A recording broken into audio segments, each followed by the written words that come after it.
કામ કરે છે।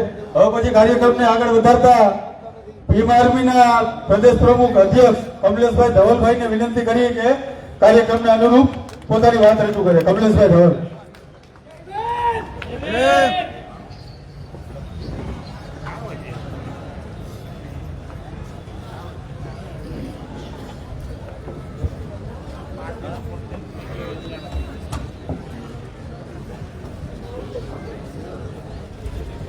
जय भीम पीला तो बधाने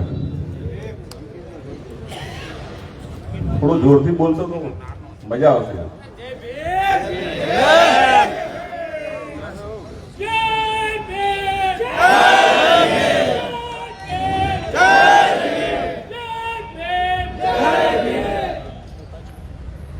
આજે આપણે જે અહીંયા જે બાબતથી ભેગા થયા છીએ,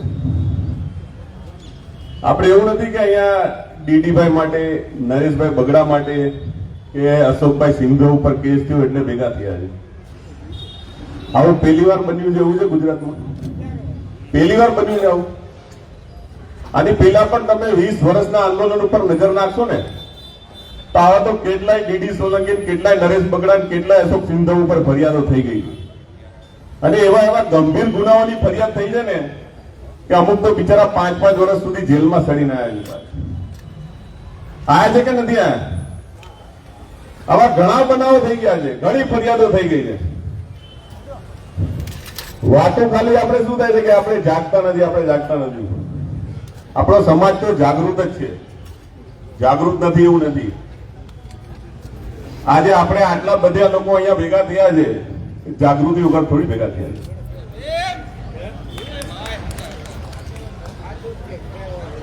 યુપી ની અંદર સહારનપુરમાં 50 ઠાકોરોનો એટલો ત્રાસ હતો, 50 ખાલી માત્ર 50 ઠાકોરો,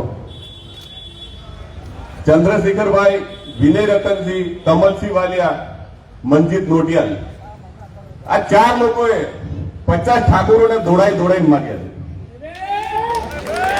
ફક્ત 4 લોકોએ 50 ઠાકોરોને દોડાઈને માર્યા છે અને આખું સહારનપુર સળગ્યું હતું એ દિવસે। 16 થી 17 ગંભીર ગુનાની ફરિયાદ છે ચંદ્રશેખરભાઈ ઉપર, આપ બધા જાણતા છો।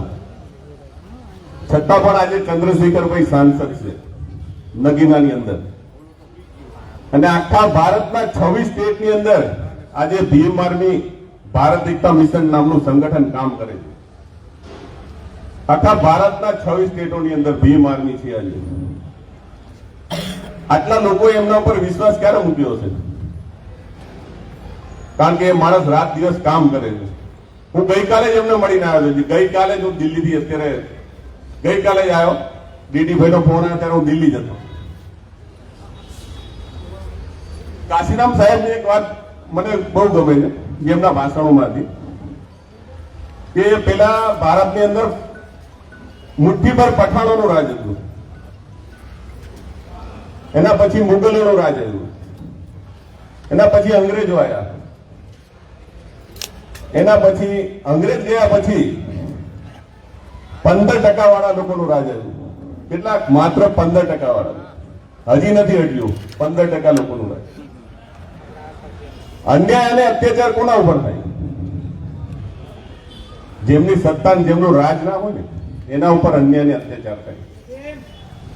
કોની મહિલા ઉપર બળાત્કાર થાય? આ સત્તા ઉપર છે એમની મહિલા ઉપર બળાત્કાર થાય છે, અન્યાય અત્યાચાર। હમણાં પેલા બેન એમની હૈયાવાળા ઠાલવતા હતા કે મારો હાથ મચડી નાખ્યો, મને આવું આપણેથી સહન થાય? અહીંયા બેઠા બેઠા આપણી બેન દીકરીનો હાથ મચડાય, આપણી બેન દીકરી ઉપર બળાત્કાર થાય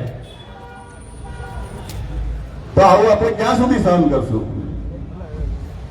જો આ બધો અન્યાય અત્યાચારનો આપણે અંત લાવવો હોય ને તો એનો માત્ર એક જ ઉપાય છે, સત્તામાં આવવું પડે આપણે। સત્તા સિવાય બધું નકામું છે। જ્યાં સુધી આપણો સમાજ સત્તામાં ભાગીદારીમાં કે સત્તામાં નહીં હશે ને ત્યાં સુધી આપણો કોઈ ઈલાજ છે।